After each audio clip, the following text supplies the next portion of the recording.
নমস্কাৰ সপ্তৰ্ষি maths YouTube channel আপোনালোকক স্বাগতম জনাই আজি ষ্টাৰ্ট কৰিবলৈ লৈছোঁ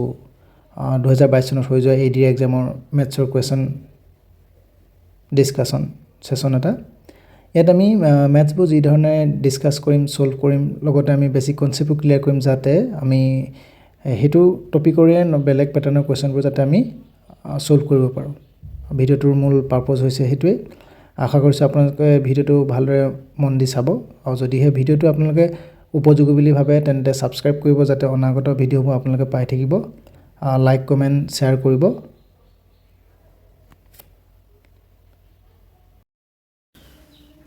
এখন আছে আমাৰ 22 চনত অহা কোৱেশ্যন পেপাৰখন ইয়াতে আমি বিশেষকৈ মেথছৰ কোৱেশ্যনই আমি ডিসকাস কৰিম ঠিক আছে এটা কথা হল ইয়াত আমাৰ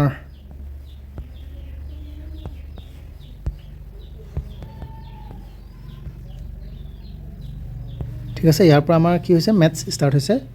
এটো এলসিএম এসিএফ ৰিলেটেড আছে তাৰ পিছত এইবিলাক স্কয়াৰ ৰুট উলিওৱা আছে এই ধৰণৰ মেথছবোৰ আমি ইয়াত ডিসকাস কৰিম আৰু এনেকৈ ডিসকাস কৰিম যাতে আমি আপকামিং এক্সামত আমাৰ কোৱেশ্যন প্যাটাৰ্নবোৰ কেনেকুৱা হ'ব বা তাক আমি কেনেকৈ সলভ কৰিব পাৰিম যেহেতু আমাৰ কি হয় বেসিক কনসেপ্টটো খুবই ইম্পৰ্টেন্ট আমি শৰ্টকাটটো আমি বেসিক কনসেপ্ট ক্লিয়াৰ কৰি লোৱাৰ পিছত আমাৰ শৰ্টকাটটো কি হয় খুব সহজে মনত ৰয় গতিকে আমি শৰ্টকাটটোত ধ্যান দিয়াতকৈ আমি আজি ভিডিওটো বেসিক কনসেপ্টখিনি ক্লিয়াৰ কৰি লোৱাত বেছি মনোযোগ দিম ঠিক আছে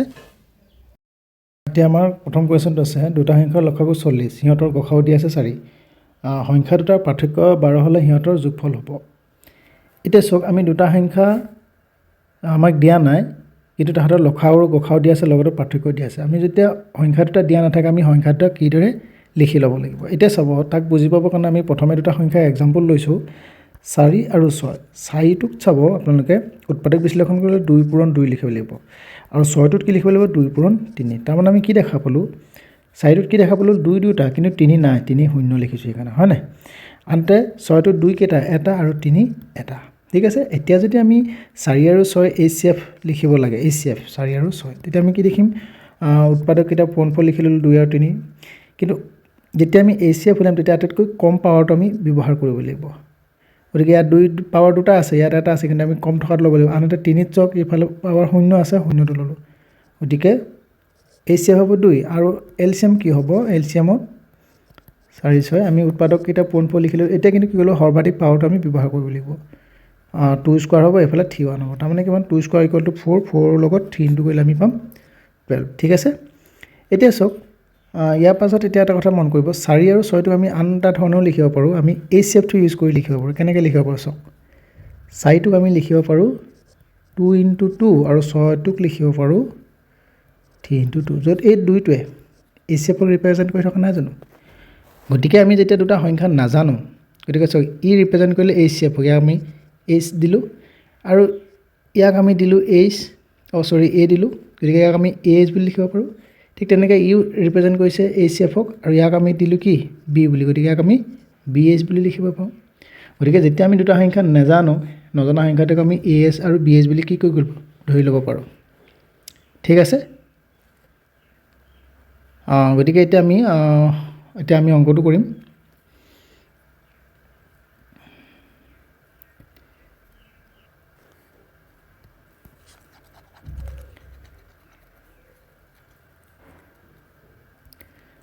গতিকে আমি প্ৰথমে সংখ্যা দুটা ধৰি ললো এটা হল এএচ আনটো হল বিএচ বুলি আমি ধৰি ললো গতিকে সিহঁতৰ লসাগু আৰু গসাগু দিছে গতিকে এএচক যদি আমি উৎপাদক বিশ্লেষণ কৰো এ আৰু এইচ তাৰমানে কি এ এটা এইচ এটা ঠিক আছে বুজি পাইছে বিএচ লিখিলো বি পূৰণ এইচ তাৰমানে কি বি এটা আৰু এইচ এটা গতিকে ইহঁতৰ এচিএফ যদি উলিয়াব বিচাৰো এ পূৰণ বি পূৰণ এইচ লিখিলো কিন্তু সবৰে কি কম পাৱাৰটো ল'ব লাগিব ঠিক আছে গতিকে সো এই ক্ষেত্ৰত আমি কি দেখিলো বি এটাও নাই বি শূন্য লিখিব লাগিব ইয়াত কিন্তু এ নাই গতিকে সৰ্বাধিক কম পাৱাৰটো যদি লিখিবলৈ হয় এ ওপৰত শূন্য হ'ব বি ওপৰত শূন্য হ'ব এইচ ওপৰত আহিব 1 এইচ ইয়াক আমি কি কওঁ আচলতে উৎপাদক বিশ্লেষণত দুইটাতে দেখাটোক আমি লৈ ললে হকল যেতিয়াও এইচ আহিব বাইটো বুজি পাবৰ কাৰণে মই এটো এনেকৈ লিখি দিছো এতিয়া যদি এলসিএম লিখিব বিচাৰো এলসিএমৰ কাৰণে এ বি এইচ লিখি ললো সৰ্বাধিক পাৱাৰ 1 1 1 সবতে আছে গতিকে কি হ'ব এ বি এইচ হ'ব এতিয়া সক এ বি এইচ ৰিপ্ৰেজেন্ট কৰিছে এলসিএম ক এইচ ৰিপ্ৰেজেন্ট কৰিছে এচিএফ ক 'ক, এ' ৰিপ্ৰেজেণ্ট কৰিছে নাম্বাৰ দুটা ঠিক আছে। এতিয়া চাব এতিয়া আমাক ইনফৰমেশ্যন কি দিছে দুটা সংখ্যাৰ লসাগু তাৰমানে এ বি এইচ দিয়া আছে 40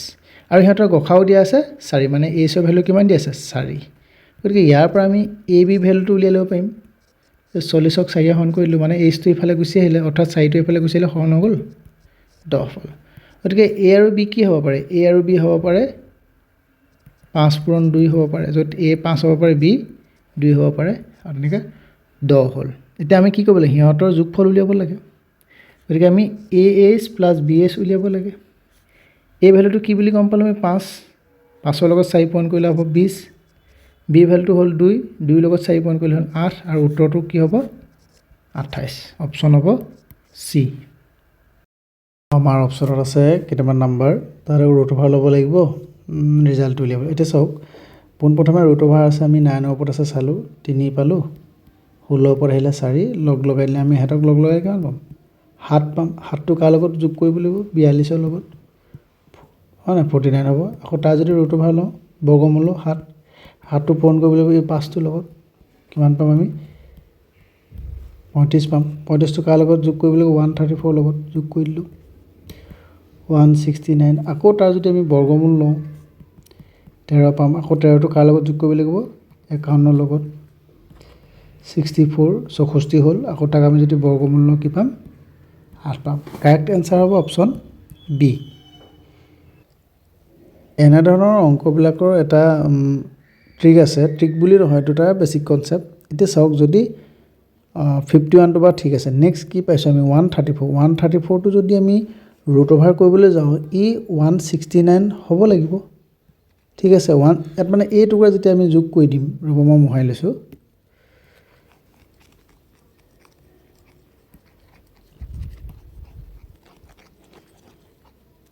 এতিয়া চাব যদি 134 আমি এই টুকুৰা যদি চাওঁ এই টুকুৰা এই গোটেই টুকুৰা আমি সলভ কৰাৰ পিছত আমি 134 লগত এড কৰিব লাগিব গতিকে ই 169 হ'ব লাগিব আৰু 169 ৰুট অভাৰ 13 গতিকে 13টো যদি আমি 51 লগত এড কৰোঁ 64 আৰু তাৰ ৰুট অভাৰ হ'ব 8 বা আমি এইটো চাব পাৰোঁ এই যিটো 51টো আছে আমি 51টোক চাইও কৰিব পাৰোঁ 51টোক চাই কেনেকৈ কৰিব পাৰোঁ 51ৰ পাছত কি আহিব 64 আহিব আৰু ইয়াৰ আগত 49 আছে গতিকে এইটোতো ভুলতো হ'ব নোৱাৰে গতিকে চান্সেছ আছে কাৰ এইটোৰ ঠিক আছে কাৰেক্ট এনচাৰ বি নেক্সট কি কৈছে 2ৰে হৰণ কৰিলে ভাগশেষ 1 থকা 3ৰে হৰণ কৰিলে ভাগশেষ 2 থকা 4ৰে হৰণ কৰিলে ভাগশেষ 3 থকা সংখ্যাটো আমি উলিয়াব লাগে এই অংকটো কৰোঁতে আমি প্ৰথমে 2 3 আৰু 4ৰে হৰণ কৰিব পৰা আমি সৰু সংখ্যাটো বিচাৰি উলিয়াব লাগিব 2 3 আৰু 4 হৰণ কৰিব পৰা সৰু সংখ্যাটো মানে কি সিহঁতৰ এলচিএমটো আমি উলিয়াই ল'ব লাগিব 2 3 4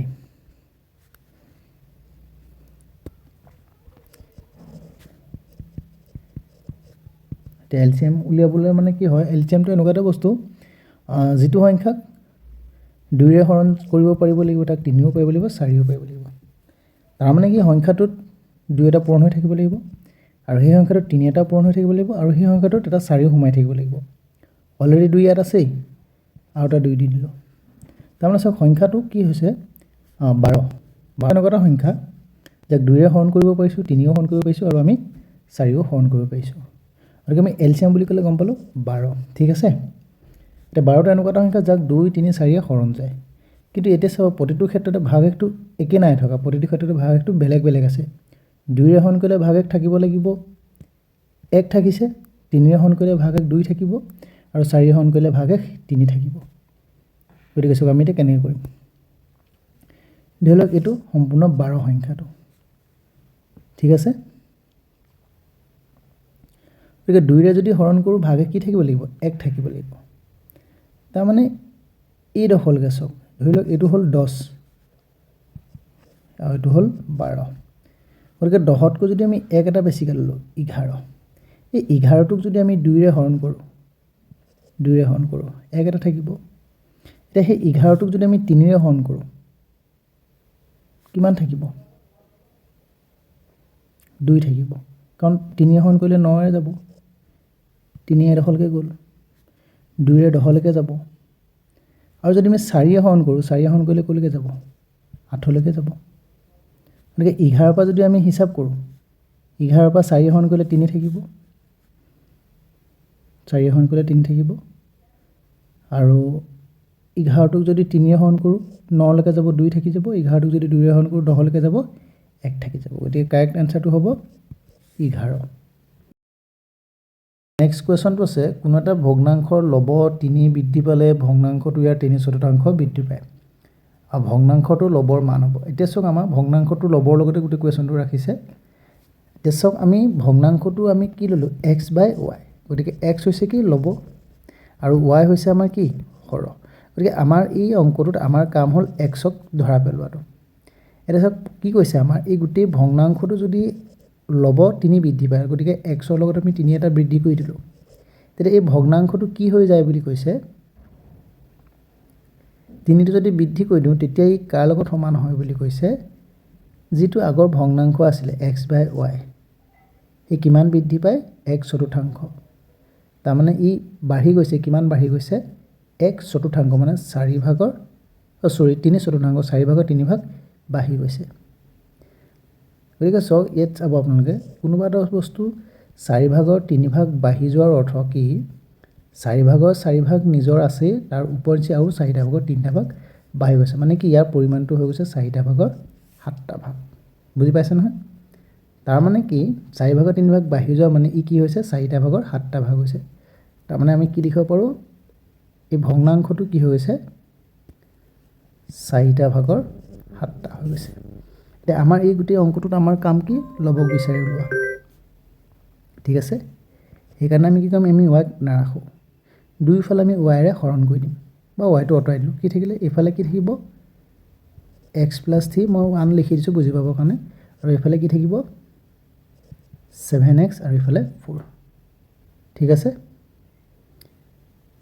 আমি ইয়াক ক্ৰছ মাল্টিপ্লিকেশ্যন কৰি দিম 4 যদি এই ৰাশিটোক পূৰণ কৰোঁ x + 3 তেতিয়া 4 প্ৰথমে পূৰণ কৰিব লাগিব x ক 4x 4 3ক পূৰণ কৰিলোঁ প্লাছ 12 আহিলে ঠিক আছে আৰু 7x টো ইফালে পূৰণ কৰিলে 7x থাকিল গতিকে এতিয়া আমাৰ কাম কি 7 আমি কি কৰিম এই 4x টো আমি 7x ৰ ইফালে লৈ গুচি যাম ইফালে থাকিব 12 ইফালে 7x - 4x 12 ইকুৱেল কি হ'ব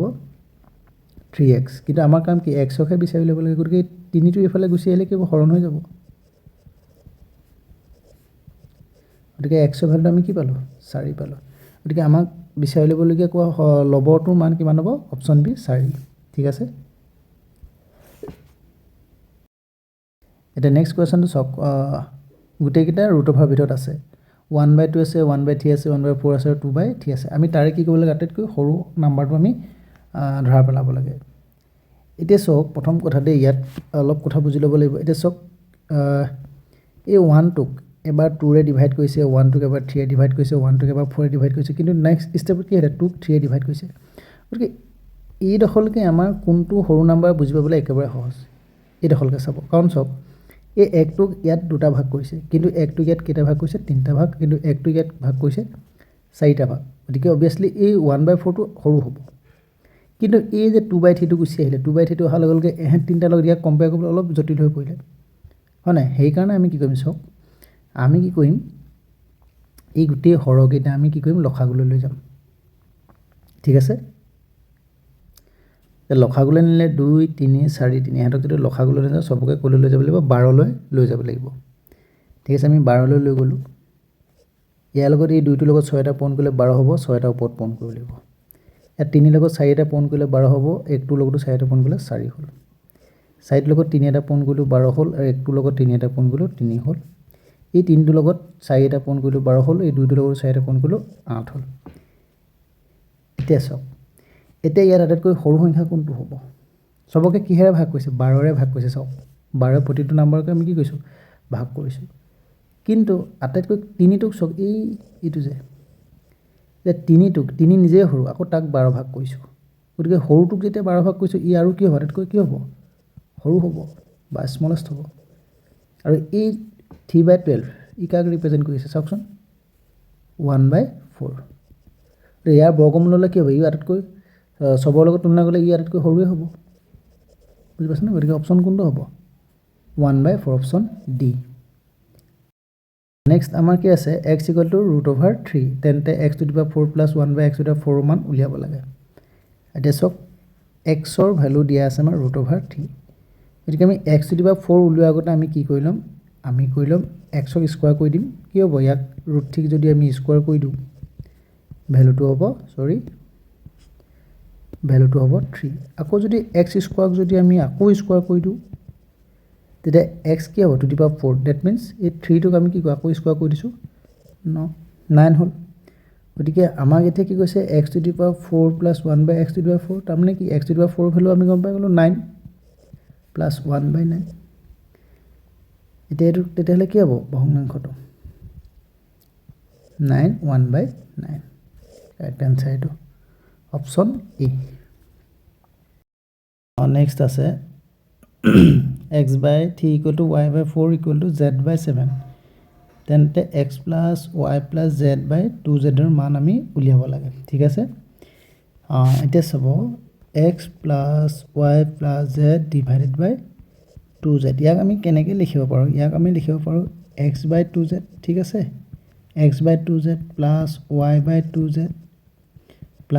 z/2z বুজি পাইছে নহয় বা ইয়াক আমি আৰু এনে ধৰণে লিখিব পাৰো 1/2 * x/z ঠিক আছে 1/2 * y/z প্লাস এটো z টো কটা গৈ যাব 1/2 থাকিলে তাৰ মানে কি আমি x আৰু z ৰ এটা ৰিলেচন y আৰু z ৰ এটা ৰিলেচন উলিয়াই ল'ব লাগে তাৰছত আমি ভ্যালুটা পুট কৰি দিলে আমাৰ হৈ যাব এটা চাও এতিয়া আমাক আজি দিয়া আছে তালে হওক ঠিক আছে এটিকে x/3 = আমি z ৰ লগত যদি লিখো কি z/7 লিখিব পাৰো ইয়াৰ পৰা যদি আমি z টোক 3 জাগালৈ লৈ ললো 3 টোক আমি তাল লৈ গলো x/z = কি লিখব 3/7 ঠিক তেনেদৰে আমি y/4 = z/7 লিখি ললো তাৰ পৰা আমি কি লিখিব পাৰো y/z = 4/7 হৈ গল গতিকে y/z ওলাই গল আৰু ইফালে x/z ওলাই গল আমি ভ্যালু কিটা বহাই দিম 1/2 * ইফালে 3/7 plus 1/2 into y/z 4/7 plus 1/2 গতিকে ই কি হ'ব 3/14 plus 4/14 plus 1/2 গতিকে দুটা ভগ্নাংশৰ এটো সক হৰটো 14 আহিলে ইয়াত 2 আহিলে গতিকে আকৌ আমি 14 কৰিলে হৈ গল তেতিয়া আমি যোগ কৰিবলৈ বেছি সুবিধা হ'ব ইয়াত 7 এটা ইনটু কৰিলে ইয়াত 7 এটা ইনটু কৰিলো কি হ'ব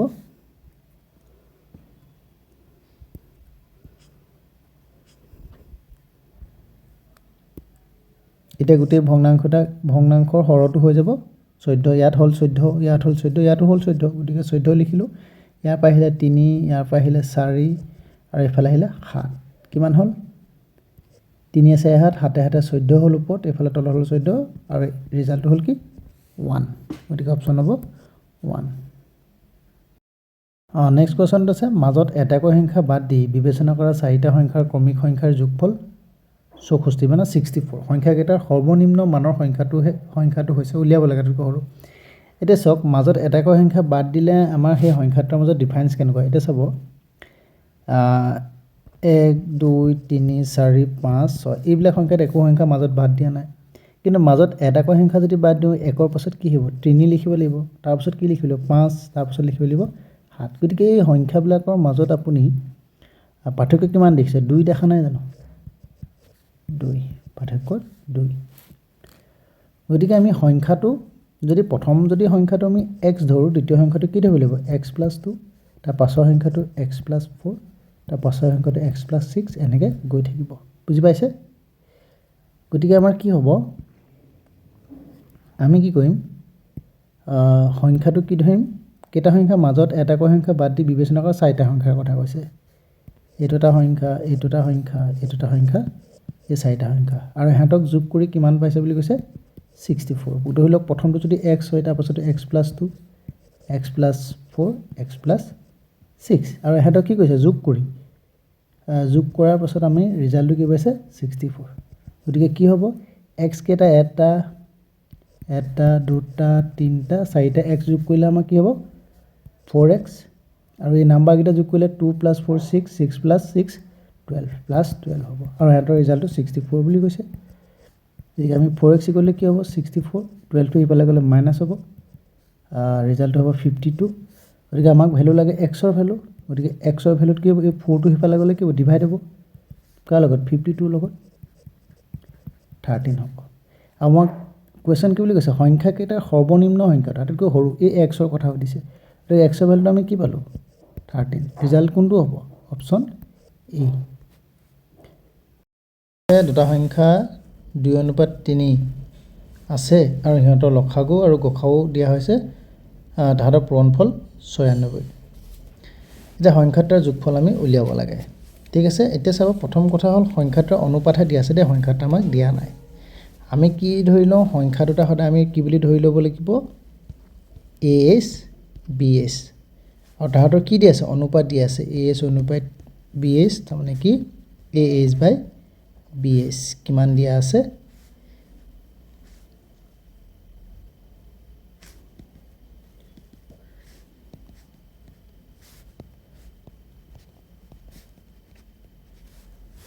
দিয়া আছে হেতৰ কি দিয়া আছে হিহঁতৰ এটা চাব সংখ্যা দুটা as bs যদি আমি HCF চাওঁ তেতিয়া HCF হ'ব h আৰু LCM কি হ'ব LCM হ'ব আপোনাৰ ABH এতিয়া আমাক কুৱেশ্যনত কি দিছে হিহঁতৰ লসাগু আৰু গসাগু পূৰণফল দিয়া আছে তাৰমানে HCF আৰু LCM ৰ পূৰণফল কিমান দিয়া আছে 96 তাৰ মানে ABH আৰু H ৰ পূৰণফল 96 দিয়া আছে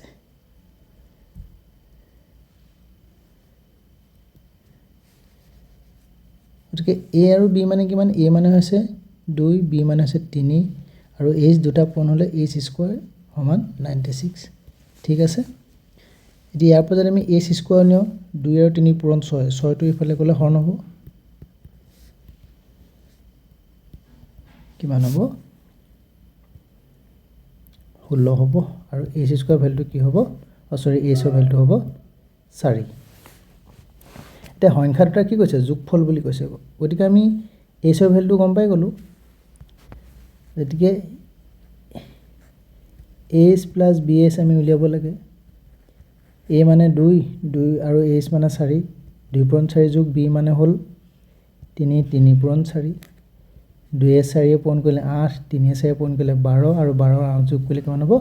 20 শুদ্ধ উত্তৰ হ'ব আপোনালোকৰ 20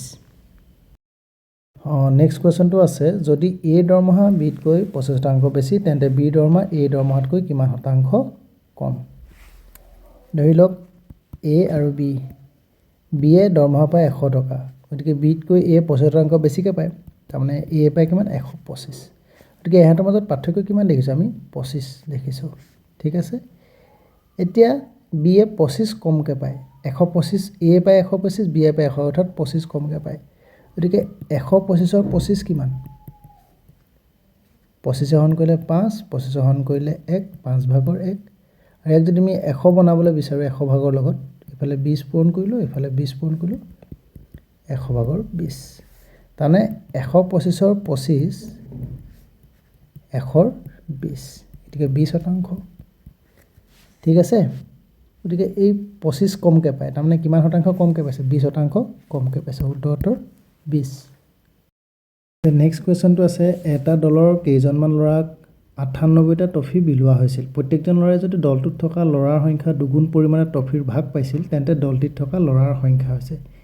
এতিয়া এই কুৱেশ্যনটোত আমি দলটোত থকা ল'ৰাৰ সংখ্যাও আমি নাজানো আৰু প্ৰত্যেকে কিমানটাকৈ ট্ৰফি পাইছে হেয়া আমি নাজানো এতিয়া চাওক কুৱেশ্যনটো বুজি পাবৰ কাৰণে আমি অলপ বেছি কনসেপ্ট ইউজ কৰিম ধৰক এইটো হৈছে এটা দল ঠিক আছে এটা এটা দল ইয়াত এটা এইটোত কেইটা আছে এটা দুটা তিনিটা চাৰিটা পাঁচটা ছটা আছে হয় না গতিকে দলৰ সংখ্যা কিমান 6 হ'ব পাৰে গতিকে এতিয়াটো আমি দলৰ সংখ্যা নাজানো কিমান আছে আমি নাজানো ধৰি লওক আমাৰ দলৰ সংখ্যা এনেকৈ এটা দুটা তিনিটা চাৰিটা পাঁচটা এনেকৈ কি আছে আমাৰ n নম্বৰ দল আছে n নাম্বাৰ দল আছে আমি নাজানো যেটো দলৰ সংখ্যা গতিকে দলৰ সংখ্যা আমি কি বুলি ভাবিব লাগিব n 10 11 12 যিটি ধৰণৰ হ'ব পাৰে আকৌ প্ৰতিটোৱে যেটা টপিটো দিছো কিমানকে পাইছে যেটো দলৰ সংখ্যা আছিল তাৰ দুগুণকৈ পাইছে প্ৰত্যেকে 2n কে পাইছে u 2n কে পাইছে u 2n কে পাইছে u 2n কে পাইছে আৰু u 2n কে পাইছে গতিকে সব প্ৰত্যেকে 2n 2n এনেকে 2n কে পাইছে 2n কে পাইছে আৰু তেনেকে 2n কে পাই কিমানটা পাইছেগে 98 টা গতিকে এতিয়া সব এনেকা 2n যদি আমি এনেকা যদি 2n যদি দুটা আমি যোগ কৰো তেতিয়া আমি তা কি পঢ়ো 2 * 12 লিখিব পাৰো আমি যদি তিনটা লিখো তেতিয়া আমি কি কৰো তিনটা লিখলে আমি কি লিখো 3 * 2n এটা আমি 2n কেইবাৰ হিসাব কৰিবলগীয়া আছে 2n আমি হিসাব কৰিবলগীয়া আছে n বাৰৰ কাৰণে কিমান বাৰৰ কাৰণে n বাৰৰ কাৰণে গতিকে n বাৰৰ লগত আমি 2n টো কি কৰিব পূৰণ কৰিব লাগিব আৰু তাৰ ভ্যালুটো 98 বুলি কৈছে তেনেকি n স্কয়াৰ 2n স্কয়াৰ ভ্যালুটো 98 বুলি কৈছে ইয়াৰ পৰা যদি আমি n স্কয়াৰ ভ্যালুটো উলিয়াবলৈ যাওঁ 98 ক 2 এ ডিভাইড কৰিলে কি পাম আমি 49 ঠিক আছে আৰু ইয়াৰ পৰা আমি n স্কয়াৰ ভ্যালুটো 49 গতিকে n ৰ ভ্যালুটো কিমান হ'ব 7 হ'ব গতিকে n মানে কি দলৰ সংখ্যা গতিকে দলৰ সংখ্যা কিমান 7টা গতিকে সেই দলটোত কেইটা আছিল মুঠতে 7টা আছিল আৰু প্ৰত্যেকে কেইটাকে পাইছে 14 টাকে পাইছে এটা বুজি পালে ঠিক আছে গতিকে দলৰ সংখ্যা কিমান হ'ব তেন্তে দলটিত থকা লৰা সংখ্যা আছে 7টা গতিকে প্ৰতিটোৱে কেইটাকে পাইছে দলৰ সংখ্যা দুগুণ কৰিব মানে প্ৰত্যেকে 14 টাকে পাইছে এনেকুৱা 14 সৈতে 7টা যোগ কৰিলে কি হ'ব 98 98 হ'ব নেক্সট কোৱেশ্চনটো আছে যদি cos θ = a/b তেন্তে sec θ ৰ মান আমি উলিয়াব লাগে এইবিলাক হৈছে ক্লাস 10 ৰ ট্ৰিগনমেট্ৰি প্ৰয়োগৰ ৰিলেটেড কোৱেশ্চন ইয়াৰ বহুতখিনি আসলে পঢ়িবলগীয়া হয় এটা কথা হল আমি sin θ cos θ tan θ cosec sec এইবিলাকৰ কিছুমান ৰিলেচন আছে এটো মনত ৰাখিব আমি sin θ ক লিখিব পাৰো 1/cosec θ বুলি cos θ ক লিখিব পাৰো 1/sec θ বুলি আৰু এফালে আহিলে tan θ ক আমি লিখিব পাৰো 1/cot θ বুলি গতিকে আমাৰ এটা কোৱেশ্চনটো ৰিলেট কৰি আছে sec θ লগত আৰু ইনফৰমেশন দি আছে cos θ লগত গতিকে সক cos θ ৰ ভ্যালু দিয়া আছে কিমান a/b গতিকে ইয়াক যদি আমি sec θ লে লিখিবলৈ যাওঁ আমি কি কৰিব লাগিব সৰি cos θ ৰ ভ্যালু দিয়া আছে 1/sec θ গতিকে ইয়াৰ পৰা যদি আমি sec θ ফৰ্মুলাটো বনাই লওঁ কি হ'ব 1/cos θ গতিকে 1/cos θ ৰ ভ্যালুটো কি পাইলো a/b আৰু উল্টি গল কি হ'ব b/a কাৰেক্ট আনসাৰ হ'ব অপচন বি কোৱেশ্চনটো আছে এটা সমবাহু ত্ৰিভুজৰ পৰিসীমা হৈছে 6 সেমি ত্ৰিভুজটোৰ কালি হ'ব আমি এটা সমবাহু ত্ৰিভুজ তাৰ কালি উলিয়াব লাগে কেইটামান কথা হল ত্ৰিভুজ আমি কি পাইছিল আমি বাহু হিচাপে তিনটা ত্ৰিভুজ এটো হল সমবাহু অৰ্থাৎ কি গোটেই তিনটা বাহু সমান এটো সমদ্বিবাহু তাৰ মানে ইয়াৰ মাত্ৰ দুটা বাহুহে সমান আৰু এটা আহিলে কি বিষম বাহু ত্ৰিভুজ কোনোটো কাৰো লগত মিল না যায় তাৰ পাছত আহিলে কোণ হিচাপে আহিলে এটো হল সূক্ষ্ম কোণী 60 ডিগ্ৰী থাকিলে এটা 70 ডিগ্ৰী থাকিলে এটা 80 ডিগ্ৰী থাকিলে বা এটো আহিলে এটা 90 ডিগ্ৰী থাকিলে সমকোণী বা এটা 90 ডিগ্ৰীতকৈ যদি ডাঙৰ থাকে কি হয় স্থূলকোণী আৰু কোণ হিচাপে তিনটা এটা সক আমাৰ প্ৰশ্নটো কি আছে যে ত্ৰিভুজটো সমবাহু ত্ৰিভুজ বুলি কৈছে সমবাহু ত্ৰিভুজ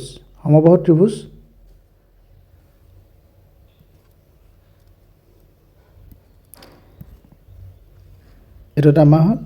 সৰি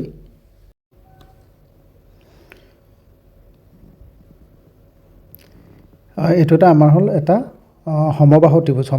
মানে ইয়াৰ প্ৰত্যেকটো বাহু সমান গতিকে ই হ'ব 60 ডিগ্ৰী নহয় জানো ই হ'ব 60 ডিগ্ৰী ই হ'ল 60 ডিগ্ৰী এটা ইয়াত যদি আমি এটা লম্ব আমি টানো লম্ব তাল টানি দিয়া লগে লগে ই হৈ গল কিমান ডিগ্ৰী 30 ডিগ্ৰী হৈ গল বুজি পাইছে নহয় ই হৈ গল 30 ডিগ্ৰী প্ৰথমে বুজি লব ই হ'ল 30 ডিগ্ৰী ই হৈ গল কিমান 90 ডিগ্ৰী গতিকে সমকোণী ত্ৰিভুজ দুটা সোমাই আহিলে য'ত নেকি এইটো এটা সমবাহু ত্ৰিভুজ আছিলে এটা সমবাহু ত্ৰিভুজ বুজি পাইছে এই সমবাহু ত্ৰিভুজটোৰ প্ৰতিটো বাহুৰ দৈৰ্ঘ্য হৈছে পৰিসীমা দিয়া আছে 6 সেন্টিমিটাৰ গতিকে প্ৰতিটো বাহুৰ দৈৰ্ঘ্য হ'ল 2 সেন্টিমিটাৰ 2 সেন্টিমিটাৰ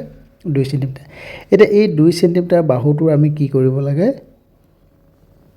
আমি কালি উলিয়াব লাগে আমি প্ৰথমে কি কৰিম এই ত্ৰিভুজটোৰ আমি কালিটো উলিয়াই ল'ম গতিকে এটা সমকোণী ত্ৰিভুজ হয় নাই সমকোণী ত্ৰিভুজৰ কালি সূত্ৰ কি আছিলে হাফ ইনটু বেছ ইনটু হাইট অৰ্থাৎ ভূমি আৰু এইফালে আহিলে উচ্চতা বুজিব পাইছে গতিকে আমাৰ ইয়াত চাওক এটা বেছ যেতিয়া এইডাল আমি সমানে দুভাগ কৰি দিলোঁ এইডাল লম্বডাল টানি দিয়াৰ লগে লগে এই সমানে দুভাগ হৈ থাকিলে এইটো আমাৰ ত্ৰিভুজৰ সৰ্বাংগমৰ কিছুমান চৰ্ত আছে গতিকে চাওক সেই চৰ্ত মতে এই বাহুটো হৈ গ'ল 1 সেন্টিমিটাৰ এই হৈ গ'ল 1 সেন্টিমিটাৰ এতিয়া এই বাহুটো হৈছে এই বাহুডালে নহয় জানো গতিকে এইটো 2 সেন্টিমিটাৰ থাকিলে গতিকে আমি এই উচ্চতাডাল ধৰা পেলাব পাৰিলে কি হৈ যায় আমি ত্ৰিভুজটো কালি উলিয়াই ল'ব পাৰিম এতিয়া প্ৰথম কথা হ'ল সমকোণ ত্ৰিভুজৰ আমি পাইথাগোৰাছৰ সূত্ৰ জানো গতিকে পাইথাগোৰাছৰ সূত্ৰ মতে আমি কি জানো এই যিডাল ডাঙৰ বাহু যিডাল স্কোৱাৰ ডাঙৰ বাহুৰ যিটো দৈৰ্ঘ্য সেই তাৰ যিটো স্কোৱাৰ এই চাব দেই এইটো সমকোণী ত্ৰিভুজ ধৰি লওক এইবিলাক কোৱা হয় কৰ্ণ চিম্বল H এইবিলাক কোৱা হয় ভূমি চিম্বল B বা বেছ এডাল হ'ল পাৰপেণ্ডিকুলাৰ গতিকে ইয়াৰ এটা সূত্ৰ আছে বুজিবলৈ সহজ হ'বৰ কাৰণে মই চিত্ৰটো ইফালে লৈ আনিছোঁ এতিয়া চাব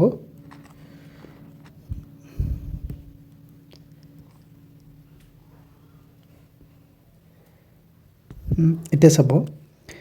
কথাটো কি হ'ল এই দীঘল বাহুডালৰ বৰ্গটো সদায় কাৰ লগত মিলে এই আমাৰ সৰু বাহুডাল যিডালক আমি লম্ব আৰু এডাল ভূমি পাৰপেণ্ডিকুলাৰ আৰু বেছ ঠিক আছে ইহঁতৰ স্কোৱাৰৰ যোগফলৰ লগত সমান হয় গতিকে আমাক এতিয়া প্ৰয়োজনীয় বস্তুটো কি হ'ল উচ্চতা মানে এইডালৰ কথা কোৱা নাই জানো এইডালক আমাক দৰকাৰ গতিকে তাৰ যদি সমীকৰণ বনাওঁ আমি কি হ'ব এইফালে থাকিব AC square minus B square হ'ল আৰু ইয়াৰ বৰ্গমূল চিনডাল উলিয়ালে এইফালে বৰ্গমূল চিন বহিব তেতিয়া আমি কি কৰিম ইয়াতে সেই বহাই ল'ম H স্কোৱাৰ এডাল হ'ল H হাইপটেনিয়াছ 2 square minus 1 square 2 square কৰিলে হ'ল 4 1 স্কোৱাৰ কৰিলে হ'ল ৰুট আহিলে 3 আহিলে ঠিক আছে গতিকে আমি H ভেলুটো পাই গ'লোঁ গতিকে হাফ ইনটু বেছত আহিলে 1 H আহিলে √3 ঠিক আছে কিন্তু এনেকুৱা ত্ৰিভুজটোত আৰু এটুকুৰা নাই জানো সমবাহু ত্ৰিভুজটোত একেই এটা অংশ এনেকুৱা দুটুকুৰা নাই জানো গতিকে তাৰ লগত আৰু এটা 2 আমি কি কৰিলোঁ পূৰণ কৰি দিলোঁ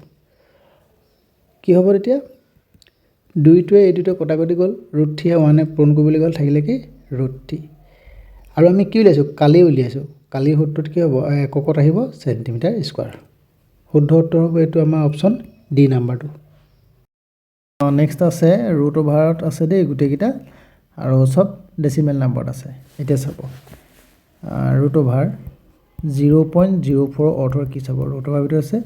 এই চব ডেচিমেলটো দুটা আগত আছে মানে 4 কিহেৰে হৰণ হৈ আছে দুটা আছে না 1ৰে হৰণ হৈ আছে গতিকে 4 যদি বৰ্গ লওঁ বৰ্গমূল 2 হ'ব 1ৰ বৰ্গমূল 10 এনসাৰটো কিমান হ'ব 0.2 নেক্সট আহিলে 1.44 তাৰ মানে কি আকৌ ইয়াক 144 কিহে ডিভাইড হৈছে 100 144ৰ বৰ্গমূল হ'ল 12 ইয়াৰ হ'ল 10 তাৰমানে কিমান হ'ব 1.2 ঠিক আছে নেক্সট 1.69 169 ডিভাইডেড বাই 100 169ৰ কাৰণে আহিলে 13 100ৰ কাৰণে আহিলে 10 আকৌ 1.3 হ'ল নেক্সট আহিল 0.0009 তাৰমানে কি 9ক কেইটা 0 4টা 0 9ৰ কাৰণে আহিলে 3 আৰু ইয়াৰ কাৰণে আহিব কিমান 100 কিমান হ'ব সৰি এটা দিব নালাগে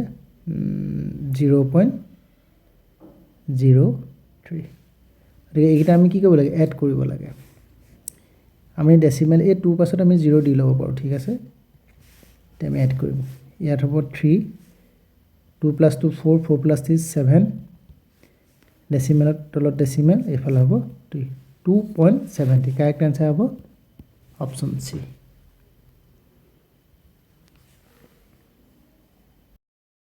ইয়াৰ পাছত আছে কোনো এক সংখ্যাৰ 45%ৰ মান আন এটা সংখ্যাৰ 30%ৰ সমান প্ৰথম আৰু দ্বিতীয় সংখ্যাটোৰ অনুপাত আছে গতিকে দুটা নাম্বাৰৰ কথা কৈছে ধৰি লওক নাম্বাৰ দুটা এটা x আৰু আনটো y এহেঁতক তুলনা কৰিছে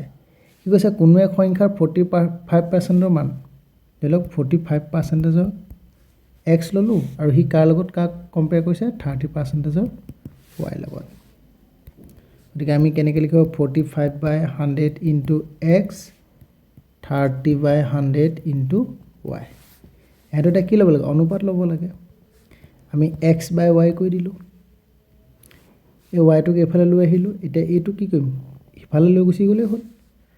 30/100 ইটো একেভাগে থাকিব কিন্তু ই কি ই উল্টি যাব বুজি পাইছে এফালে 100 কেনসেল এফালে কি হ'ব আমাৰ 5 গ'ল 6 5 গ'ল 9 আকৌ 6/9 হওক 3 গ'ল 2 3 2/3 গতিকে আমাক প্ৰথম আৰু দ্বিতীয় সংখ্যাটো অনুপাত বুলি কৈছে প্ৰথম সংখ্যাটো যেহেতু x আছে অনুপাত y গতিকে 2:3 কাৰেক্ট আনসাৰ কি হ'ব অপশ্যন ই লিজাই তাৰ সেভিংছ বেংক একাউণ্ট এনেদৰে জমা কৰে যাতে প্ৰতিদিনে তাৰ জমা কৰা ধনৰ পৰিমাণ আগদিনাতকৈ 12 টকা বেছি হয় তাই যদি প্ৰথম দিনা 12 টকাৰে জমা আৰম্ভ কৰে তেন্তে 30 দিনৰ অন্তত জমা মুঠ ধনৰ পৰিমাণ কিমান ঠিক আছে এতিয়া অংকটো আপোনালোকে চাব অংকটোত কি কৈছে যদি তাই প্ৰথম দিনা জমা কৰে 12 টকা প্ৰথম দিনা তাই জমা কৰিলে ডে 1 12 টকা গতিকে সেকেন্ড দিনাখন কি হ'ব বুলি কৈছে 12 টকাকৈ বাঢ়ি গৈছে গতিকে আগৰ 12 টকা আছে আকৌ এটা 12 টকা থাৰ্ড দিনা কি হ'ব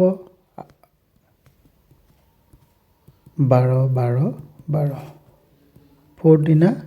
12 12 12 12 এনেকৈ বাঢ়ি গৈ থাকিব গতিকে এনেকৈ ডে বাই ডে 30 নম্বৰ দিনা কি হ'ব গতিকে 12 12 12 কেইটা হ'ব 30টা নহ'ব জানো কোৱেশ্যনটো এনেকৈ কৈছে গতিকে আমি ইয়াৰ পৰা এটা কথা গম পালোঁ যে প্ৰথম দিনাখন যদি 12 হয় তাৰ পিছৰ দিনাখন হ'ব 24 তাৰ পিছৰ দিনাখন হ'ব 36 তাৰপিছত 48 এনেকৈ গৈ গৈ 30 নম্বৰ দিনাখন কি হ'ব 360 হ'ব ঠিক আছে হেতু কেনেকৈ গম পালো মানে আসলে 30 নম্বৰ দিনাখন 12 কেইটা হ'ব 30টা হ'ব এখানে 360 এতিয়া আমাক কৈছে যে তাই হে 30 নম্বৰ দিনা কিমান পইচা হ'ব অৰ্থাৎ এই পইচাখিনিক আমি কি কৰিব লাগিব হিসাব কৰিব লাগিব এটা সমান্তৰ প্ৰগতি এটা কোৱেশ্যন হৈছে ইয়াক কোৱা হয় প্ৰথম পদ ঠিক আছে এহেতৰ মাজত এটা অন্তৰ আছে মানে পাৰ্থক্য আছে হেতু কয় ডি আৰু কিমান দেখিছো আমি 12 প্ৰথম পদটো দেখিছো 12 আৰু এনেকুৱা মুঠতে পদ কেইটা আছে মানে কিমানটা দিনৰ কাৰণে পইচাটো আমি হিসাব কৰিব লাগিব হেতু এনেৰে হসুৱা হয় হেতু হৈছে 30টা দিনৰ কাৰণে গতিকে এই গুটে পইচাবোৰ হিসাব কৰা এটা সূত্ৰ আছে SN n/2 2a plus n-1 d ঠিক আছে গতিকে n মুঠতে কেইটা আছে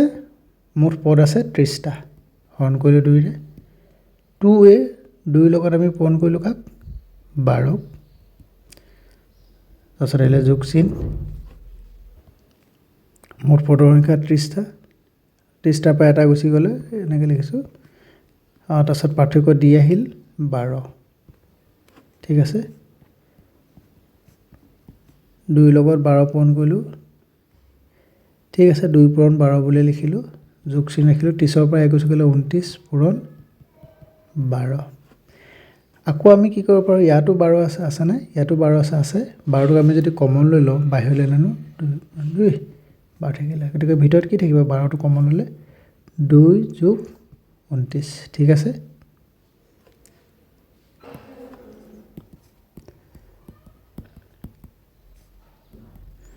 2 আৰু 29 31 ঠিক আছে এটা 2 এ 12 কাট খালা 6 বাৰ এটা কিমান হ'ল 30 আৰু 6 মাজত আমি পূৰণ কৰিলে 180 পাম লিখি ললো মই 18 এফালে আহিলে 31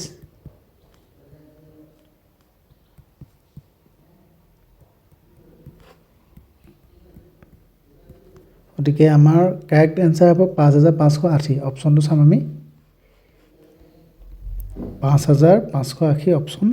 বি কাৰেক্ট আনচাৰ। ইয়াৰ পাছত আমাৰ নেক্সট কুৱেশ্যনটো আছে, আমাৰ কিছুমান নাম্বাৰ দিছে 1 2 4 1 5 12 7 8 5 1 16 17 12। ঠিক আছে, এই সংখ্যাবিলাকৰ কি কৈছে আমি মধ্যমা বা মিডিয়ান উলিয়াব লাগে। মধ্যমা নিৰ্ণয় কৰাৰ সময়ত আমি প্ৰথমে আমাক যি তথ্য দিয়া আছে সেই তথ্যসমূহ আমি সৰুৰ পৰা ডাঙৰলৈ একাদিক্ৰমে সজাই ল'ব লাগিব। এতিয়া পোনপ্ৰথমে চাওক, আমাক প্ৰথমে একেবাৰে সৰু তথ্য কি পাইছোঁ আমি 1 পাইছোঁ, 1 2 3 আমি সজাই ল'লোঁ। তাৰপিছত আমি কি দেখা পাইছোঁ 2 1 তাৰপাছত আহিল 4 আহিল, 4 কেইটা এটাই দেখিছোঁ 4 1 5 2 তাৰপিছত আহিল 5 2 তাৰপিছত কি আহিল 7 আহিল, তাৰপিছত আহিল 8, তাৰপিছত আমি কি দেখিছোঁ 12 2 তাৰপিছত আমি দেখিছোঁ 16 আৰু 17। ঠিক আছে, আমি প্ৰথমে কি কৰিম মধ্যমা উলিওৱাৰ আগতে আমি তথ্যসমূহ একাদিক্ৰমে সৰুৰ পৰা ডাঙৰলৈ সজাই ল'ব লাগিব। তাৰপাছত আমি কি কৰিব লাগিব, এতিয়া তথ্যত কিমানটা তথ্য আমি দেখা পাইছোঁ। চাওক 1 2 3 4 5 6 7 8 9 10 11 12 13টা। এতিয়া ইয়াত মন কৰিব, যদি আমাৰ মুঠ তথ্য সংখ্যাবোৰ যদি অযুগ্ম হয়, এতিয়া চাওক ইয়াত মুঠতে কেইটা আছে 13টা আছে। গতিকে 13টা যিহেতু অযুগ্ম সংখ্যা হ'লে কিবা একদম ঠিক তাৰ মাজৰ সংখ্যাটো হ'ব আমাৰ মধ্যমা। গতিকে মাজৰ সংখ্যা বুলি ক'লে কি হ'ব, এইফালে কেইটা বাদ দিব লাগিব, আমি বাদ দিব লাগিব 6টা, আৰু সিফালৰ পৰা আমি বাদ দিব লাগিব কেইটা 6টা। গতিকে মাজৰ সংখ্যাটো কি হ'ল 5, গতিকে 5 হ'ব কি আমাৰ মধ্যমা। শুদ্ধ উত্তৰ হ'ব অপশ্যন চি। আমাৰ ৰুট অভাৰ ভিতৰত আছে 225/729, তাৰপৰা মাইনাছ কৰিব লাগিব 25/144 ৰুট অভাৰত আছে, আৰু নেক্সট আকৌ মাইনাছ কৰিবলগীয়া আছে ৰুট অভাৰত আছে 16/18। এতিয়া কথা হ'ল 225ৰ ৰুট অভাৰ যদি কৰোঁ আমি কি পাম, চাওক 15 পালোঁ, 729ৰ 27 পালোঁ। নেক্সট আহিলে মাইনাছ 25ৰ ৰুট অভাৰ কৰিলে 5 পাম, 144 পাম 12, নেক্সট 16ৰ ৰুট অভাৰ কৰিলে 4, আৰু এইফালে 81ৰ ৰুট অভাৰ কৰিলে কি পাম 9 পাম। এতিয়া চাওক, আমি ভগ্নাংশবিলাকৰ হৰটো যিমান পাৰোঁ সৰু কৰি ল'লে আমাৰ কি সমস্যাবোৰ দূৰ হয়। এতিয়া এইটো চাওক 15/27টো চাওক 2 টাকে 3 ডিভাইড কৰিব পাৰোঁ, 3 ইয়াক কৰিলোঁ 5, ইয়াক কৰিলোঁ 9, তাৰমানে কি হ'ল এটা হ'ল 5/9, 5/12, 4/9, তাৰমানে কি 9 ভাগৰ 5 দেখা পাইছে আপোনালোকে, 9 ভাগৰ 4। আমি কি কৰিম চাওক 9 ভাগৰ 5 5/9, তাৰ পাছত আমি 5/12 হ'ব, আমি পাতিম কি 4/9, তাৰপাছত আমি 5/12 পাতি ল'লোঁ, কথা একেটাই। এতিয়া এহঁতৰ ভেলুটো আমি কি পাম, এহঁতৰ ভেলুটো আকৌ আমি এক্সট্ৰাকৈ নাপাতোঁ, আৰু আমি মনতে কেলকুলেট কৰিব লাগিব। কি পাম 9টা ভাগৰ 5টাৰ পৰা যদি 9টা ভাগৰ 4টা গৈছে থাকি গ'ল 9টা ভাগৰ 1, তাৰ পৰা আমি বিয়োগ কৰিবলগীয়া আছে 12টা ভাগৰ 5। এতিয়া কি দেখা পাইছে হৰটো বেলেগ বেলেগ, গতিকে হৰটো লসাগুলৈ নিব লাগিব। 9 আৰু 12ৰ লসাগু হৈছে 36। ঠিক আছে, গতিকে 9 লগত আমি 9কো আমি 36লৈ নিব লাগিব, 12কো নিব লাগিব। গতিকে 9 লগত যদি 4টা পূৰণ কৰোঁ, 1ৰ লগতো এটা 4 পূৰণ কৰিছোঁ, 12ৰ লগত 3 পূৰণ কৰিছোঁ, 5ৰ লগতো 3 পূৰণ কৰিছোঁ। আমি কি দেখা পালোঁ 9 4 গুণ 36, 12 3 গুণ 36, গতিকে হৰত আহি গ'ল কি 36 আহিলে। গতিকে 1 পূৰণ 4 4 হ'ল, বিয়োগ কৰিব লাগিব 5 পূৰণ 3 15। কিমান হ'ব উত্তৰটো 4 পৰা 15 গ'লে 11, কিন্তু মাইনাছটো 15 আগত আছে, গতিকে মাইনাছ দিলোঁ 36। শুদ্ধ উত্তৰ হ'ব অপশ্যন ডি -11/36। ঠিক আছে, এতিয়া কথা হ'ল আমাৰ যেতিয়া কোনো সংখ্যাৰ বৰ্গমূল উলিয়াবলগীয়া হয় বা আমি কোনো সংখ্যাৰ বৰ্গ উলিয়াবলগীয়া হয়, তেতিয়া আমাৰ অলপ কি দিগদাৰ হয়, আমি যেতিয়া বৰ্গমূল উলিয়াবলগীয়া হয় তেতিয়া অলপ দিগদাৰ হয়, কিন্তু বৰ্গ উলিয়াবলৈ কি কয় আমি সংখ্যাটোক দুবাৰ পূৰণ কৰি দিওঁ। এতিয়া চাওক কোনটো সংখ্যাৰ কি বৰ্গ হ'ব পাৰে তাক যদি আমি অনুমান কৰিবলৈ হয়, আমি কেইটামান সংখ্যাৰ বৰ্গ জনাটো খুবেই প্ৰয়োজন। এতিয়া চাওক সেইকেইটা, প্ৰথমে আমি জানি ল'ব লাগিব 10ৰ বৰ্গ 100 বুলি আমি গম পাওঁ, 20ৰ বৰ্গ যদি কৰোঁ সি হ'ব 400, হয় নাই, 30ৰ যদি বৰ্গ কৰোঁ সি হ'ব 900, 40ৰ বৰ্গ কৰিলে হ'ব, এতিয়া চাওক 0 এটা আছে তাক বৰ্গ কৰিলে 0 দুটা দিব লাগিব, আৰু 4ৰ বৰ্গ 16, 50ৰ বৰ্গও তেনেকৈ আমি 2500 বুজি পাইছে, 60ৰ বৰ্গ 3600 70 যদি আমি বৰ্গ কৰোঁ কিমান হ'ব 4900 মানে 4900 80 বৰ্গ কৰিলে 6400 90 বৰ্গ কৰিলে 8100 আৰু 100 বৰ্গ কৰিলে সেইটো আপোনালোকে নিজে কৰিব ঠিক আছে এইখিনি কথা অলৰেডি বুজি পাইছে এতিয়া চাওক 15 যদি আমি বৰ্গ কৰোঁ আমি 15 বৰ্গটো কেনেকৈ কৰিম আমি প্ৰথমে 5ৰ বৰ্গটো লিখি ললোঁ 25 তাৰপিছত এই একটোৰ লগত আমি কি পূৰণ কৰিম 2 পূৰণ কৰিম তাৰ পাছৰ নেক্সট সংখ্যাটো যে হেতু পূৰণ কৰি দিম 1 পূৰণ 2 225 এবাৰ আহিলে 25ৰ বৰ্গ হয় নাই 5ৰ বৰ্গ লিখিলোঁ আমি 25 বুজি পাইছে এই 5টোৰ বৰ্গ লিখিলোঁ 25 এটা 2 লগত কাক পূৰণ কৰিম 3 পূৰণ কৰি দিম 2 পূৰণ কি হ'ব 3 কি পাম আমি 6 পাম 35ৰ যদি বৰ্গ কৰোঁ 5ৰ বৰ্গ লিখিলোঁ 25 এটা 3 লগত কাক পূৰণ কৰিম 3 লগত পূৰণ কৰিম তাৰ পাছত কি আছে 4 4 3 4 পূৰণ 12 তাৰ পাছত আহিলে 45ৰ বৰ্গ 5ৰ বৰ্গ লিখিলোঁ 25 আৰু 4 লগত পূৰণ কৰিলোঁ 5ক 4 পূৰণ 5 20 আহিব হয় নাই 55 55ৰ যদি আমি বৰ্গ লওঁ 5ৰ বৰ্গ হ'ল 25 এই 5টোৰ লগত পূৰণ কৰিবলৈ কাক 36 তেনেকৈ 65ৰ আহিল বৰ্গ 25 আৰু এফালে 6ৰ লগত 7 পূৰণ কৰিলে 42 আহিব 75 বৰ্গ 5ৰ কাৰণে আহিলে 25 আৰু 7ৰ লগত আমি পূৰণ কৰিম কাক 8 56 গতিকে এই এনেকুৱা ধৰণৰ শেষত যদি 5 থাকে তাৰ আমি কিদৰে বৰ্গ উলিয়াব পাৰোঁ ইতিমধ্যে আপোনালোকে শিকিছে এতিয়া চাওক 115 থাকিলে আপোনালোকে চেষ্টা কৰিব এই ধৰি লওক 125 135 এনেধৰণৰ বা 215 225 235 এনেকুৱা ধৰণৰ গতিকে চাওক খুব ইম্পৰ্টেণ্ট আমি প্ৰথম কথা হ'ল এনেকুৱা 0 লগা ডিজিটৰ স্কোৱাৰ উলিয়াবলৈ যদি জানো বা 5 লগা ডিজিটৰ নাম্বাৰৰ স্কোৱাৰ উলিয়াবলৈ যদি শিকোঁ তেতিয়া আমি কি কৰোঁ এই সংখ্যাটোৰ ধৰি লওক বৰ্গমূল কি হ'ব পাৰে তাক আমি অনুমান কৰিব পাৰোঁ এটা আপোনালোকে চাব আমি প্ৰথমে কি পাইছিলোঁ 225/729 আৰু ইয়াৰ স্কোৱাৰ ৰুট ল'ব লাগে 225টো মনত পৰিলে পটককৈ 729টো আমাৰ মনত পৰা চান্সেছ নাথাকে ঠিক আছে গতিকে সেইকাৰণে আমি কি কৰিব পাৰোঁ চাওক 729ৰ ওচৰে পাজৰে থকা এটা বৰ্গমূল বৰ্গ সংখ্যা সাধাৰণতে কি হ'ব পাৰে 900 ইয়াৰ পিছত 900 আহে আৰু তাৰ আগত কি আহে 400 আহে হয় নহয় 400 কাৰণে কি আহিব 420ক বৰ্গ কৰিলে 400 পাওঁ আৰু 900 কাৰণে আমি কি কওঁ 30ক বৰ্গ কৰিলে আমি 900 পাওঁ গতিকে আমাৰ এতিয়া বস্তুটো ধৰা পেলাব লাগে 729ক ধৰা পেলাব লাগে গতিকে 729 হোৱা চান্সেছটো কি আছে এই 20 আৰু 30ৰ বৰ্গৰ ভিতৰতে কোনবা আছে